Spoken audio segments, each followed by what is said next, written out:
My sister tells me I have to have a talk with my nephew Devontae. He's 13 years old and he's flunking out of high school. Like, you're flunking out of high school in 2009? Do you know how hard that is to do? You have the internet at your fingertips. You can cheat your way through high school. You have to be a special kind of stupid to flunk out of high school in 2009. She goes, oh, no. The problem is he has ADD. Like, there we go. Every parent with a stupid kid tries to put that shit on ADD. Bullshit. Just because your little Devontae can't differentiate a red crayon from a Twizzler, there's lights and shit around, it's not ADD. Screwed up number one. I'm not even allowed to babysit. I'm not allowed to babysit anymore. My sisters don't like the way I watch the kids. And I think this is between men and women in general, right? Like, women, you have to understand, when you leave the kids with us, we don't watch them the way you do. You guys are so overprotective. With us, it's like Lord of the Flies. Anything goes. You do whatever the hell you want to do, and we'll clean up when we hear the car pulling up in the driveway.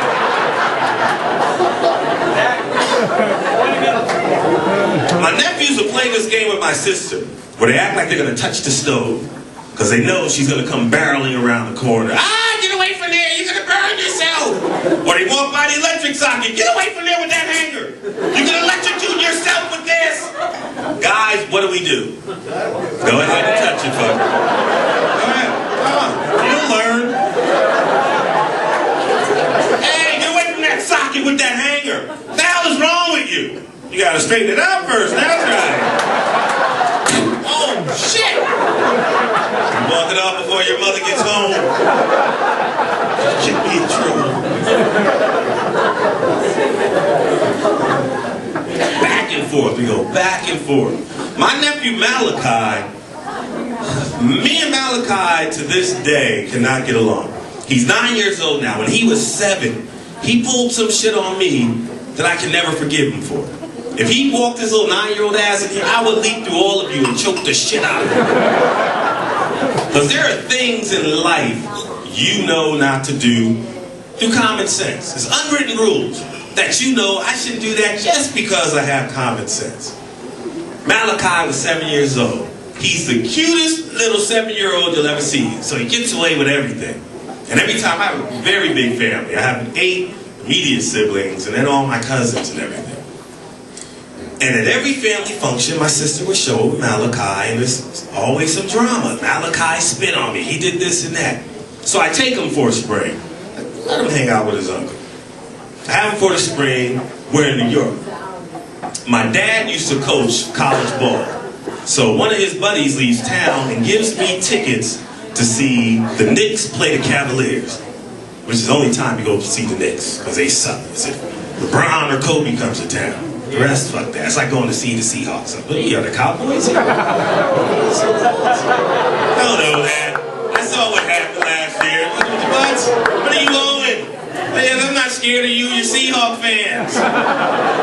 Just draw a goal line and stand behind it. I'm in the red zone. You can't get him. You magically repel.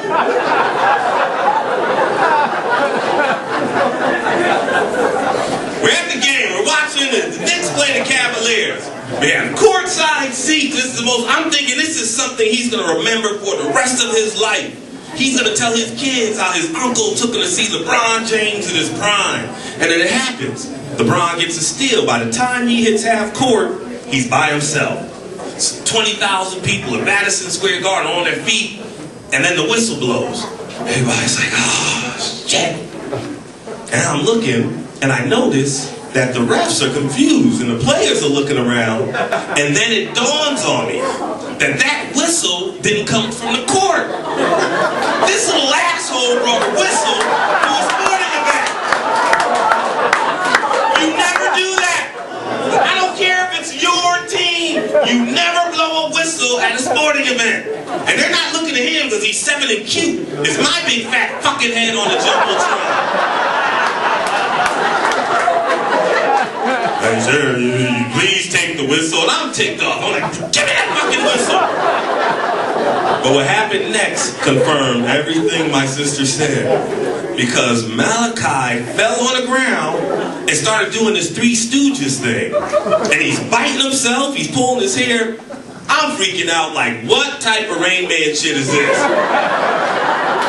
Take the fucking whistle. And we're sitting there, now I'm talking to him like we're grown men on the corner. Like, you know I'm gonna fuck you up when this is over, right? You're never gonna see your mother again.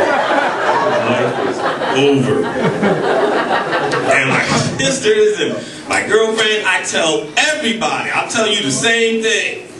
If you're at Walmart or Target and you see some lady beating the shit out of her kid with a shower shoe, leave that alone.